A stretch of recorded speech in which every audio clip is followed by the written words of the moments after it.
As well good treat out.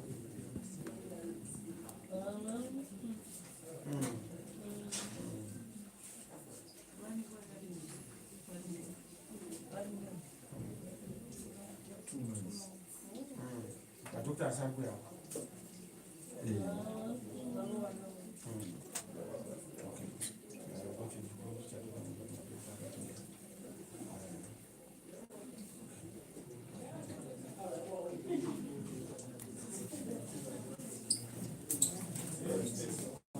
So what did you think? Yeah. How we got that?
I'm using that one.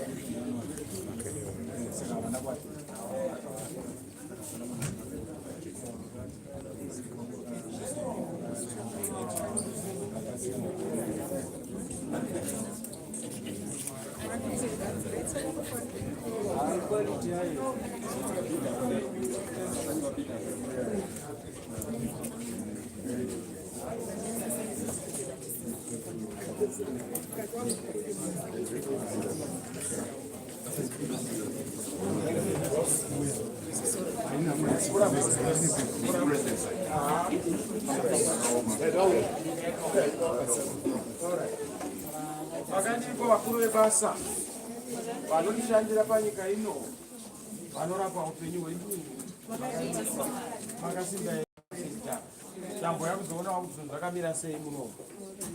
Tinotenda makadini. Tinotenda. Thank you very much for the good work you are doing. I appreciate you. Okay. Marakusimbisa nokuchengeta. Hatuna kusimbiswa yore. Anataka kusimbiswa. Unongozosimbisa vamwe vakasimbiswa. Thank you very much. Thank you. Okay.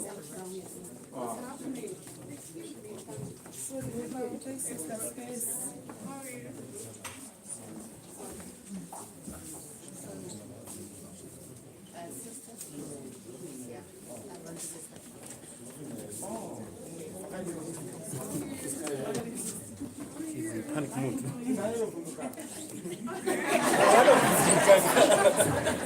No, I'm just surprised. Yeah. No, it's a surprise. Yeah. Did you call the administration?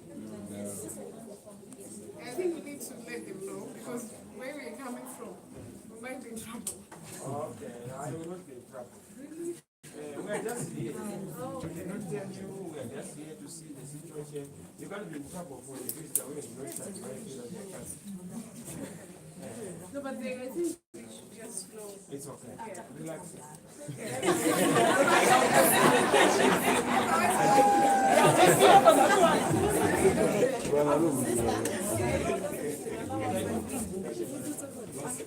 No, it's okay. It's all right. Have you seen the public relation? Yeah, no.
You'll be fine. No, it's okay. Okay, of course. Yes, I can help you, but I need a follow.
Thank you very much. Happy to see you. We see your circumstances. Appreciate the dedication, commitment, and even patriotism. It's not in vain. It shall go. It shall go. It shall go. It shall go. No. It's a jump dog. It shall go well. It shall go well. It shall go well. No, sure. I understand Masala is not in go at it, it's a face. Yeah. I wish you well. Be positive. Or me over Babas. Nothing.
Holy Ghost. Thank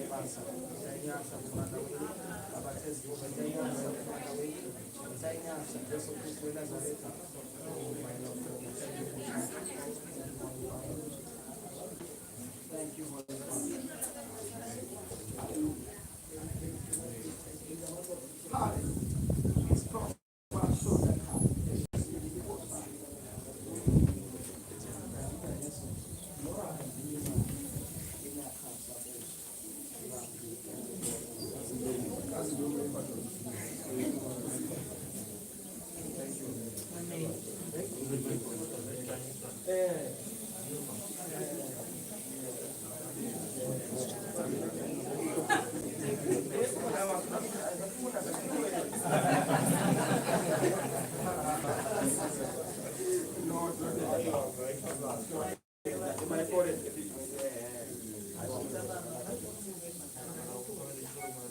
Amen.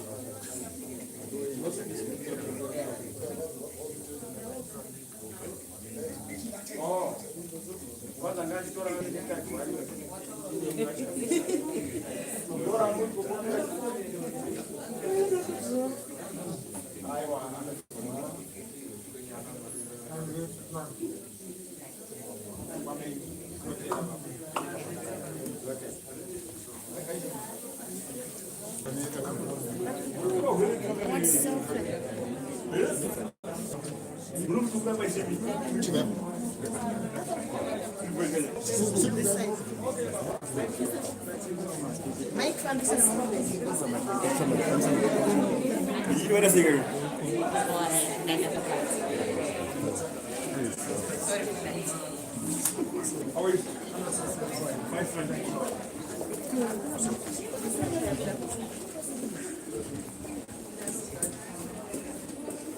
Sorry. Too much.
Please, one go with them wrong. One cigarette time with.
Thank you very much. Thank you.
Not there, then there's no mechanism for the admission of those patients who are critical. It's almost like a genocide because we have people who are dying on account of omissions and commissions of those of us in leadership. I take it upon myself to make sure that I will do everything within my power to cause my brother Idi Mnangagwa to see that this kind of a crisis, which is political, which is a crisis of governance, which is a crisis of leadership, is costing people's lives. You know, ordinary people do not have any other remedies, whereas those who are in government, those who are in authority and power, those who have access to mechanisms and other measures would go to South Africa, would go to India, would go to China. These ordinary people cannot have any other alternative. So it's a serious issue. But not only that, we also saw that doctors are in difficult circumstances. Our nurses, our stored of nurses who are earning 300 RTGS, I'm sure that's a paltry figure. Doctors, which is almost like $30. Doctors are also earning very mega resources and mega salaries, almost $100. That is an insult to our doctors. And I salute our nurses, I salute our doctors who continue under these very difficult circumstances, continue to be in these zones. These are hostile areas on account of our problems in the country, but they continue to do good work. I was so disheartened that there are doctors who are coming from Cuba, I think about 50. Instead of us paying our doctors and resolving their grievance, we are now importing our doctors. The problem in other countries is that they don't have doctors. That's why they have to import Cuban doctors. Yeah. But in our situation, we have doctors who need a decent wage, a decent salary, so that they are able to have the dignity of doing their work, the dignity of the profession. Why are we not taking the kind of resources that we have divert them to the salaries. We are going to be paying Cuban doctors in US dollars. Even if we are not paying for them, assuming that we are not paying for them. They need accommodation, they need transport. We must be able to do things in a proper manner. It's wrong priorities, wrong policies, and wrong politics. We need to look at the situation in our hospitals and do something immediately. All hospitals look deserted. It's almost like there's no life. It's a lifeless situation. It's a hopeless situation. The hospital is supposed to be a reservoir of hope and life. But when you come here, you see evidence of no life, evidence of death, evidence of darkness, evidence of hopelessness. Even the nurses are trying their best, but it's a difficult situation. Something must be done. And we can't continue to do politics on people's bodies. Something has to be done. The country is in the intensive care. People are suffering, they're in the intensive care. And the leadership in this country is in the intensive care, if not in the mortuary. But we must resuscitate it to make sure that we do something for our people. This is a serious issue. Yes. I'm just looking at the situation at this general hospital. What more in the rural areas? Yes. What more in the remote areas in Sanyati, Bokwe, Cholocho, even at Mpilo, other areas that are not close? We have to do something about it. I want to thank you. This is a sad situation. I came here because I wanted to have a first-hand account. As you know, my brother Mnangagwa is not around, so I have to make sure that I do work on his behalf, where he's not able. So you said that you're going to make him see. How are you going to achieve that? Well, you must know that it's not as if we don't have authority and mandate to push certain issues. We are in parliament, as you know. MDC is the government. The moment you are in parliament as an alternative, you're already the government. As an alternative government, but also as an incoming government.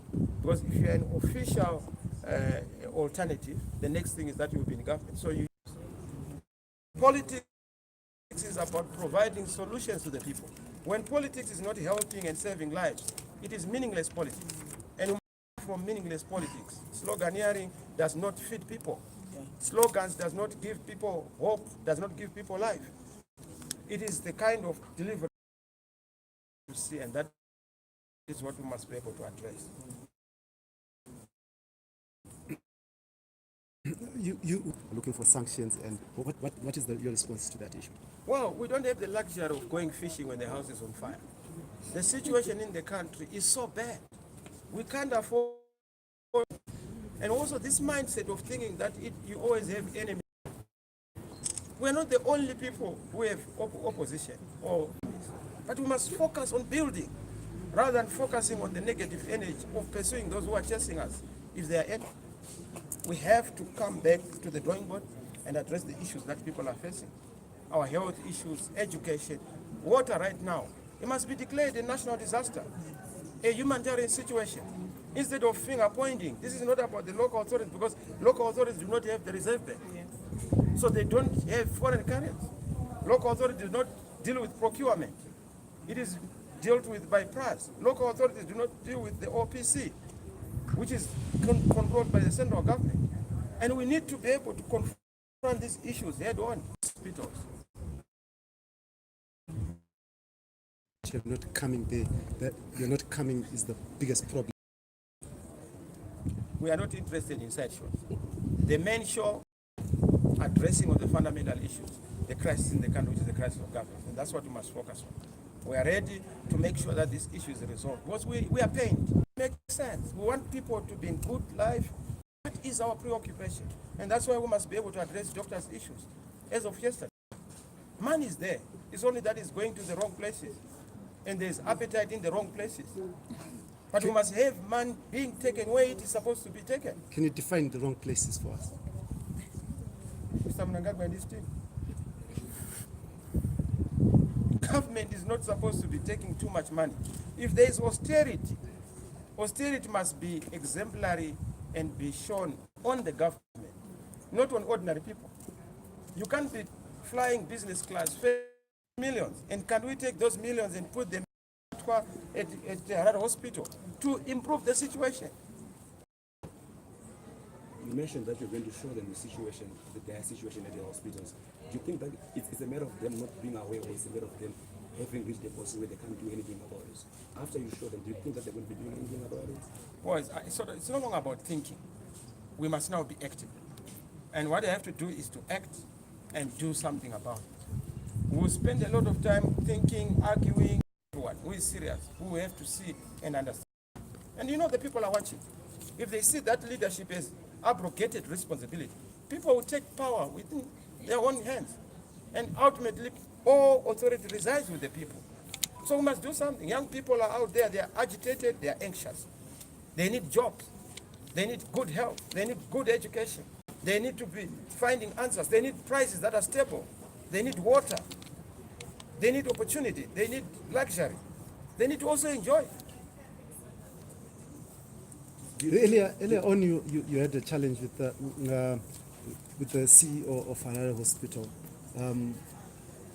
What is your view in terms of civil servants who appear to be taking this stance? I don't think that there was a challenge. They were doing their job. They must always guard their territory. They were just marking their territory. I understood them.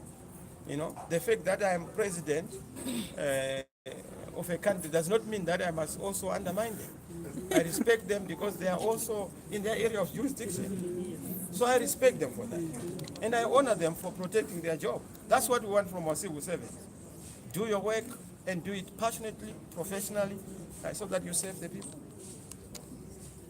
Thank you. God bless you.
Cesarean section. You know, the other issue is about the issue of they are complaining that if we don't get electricity, we are losing lives. Because you are there, you are.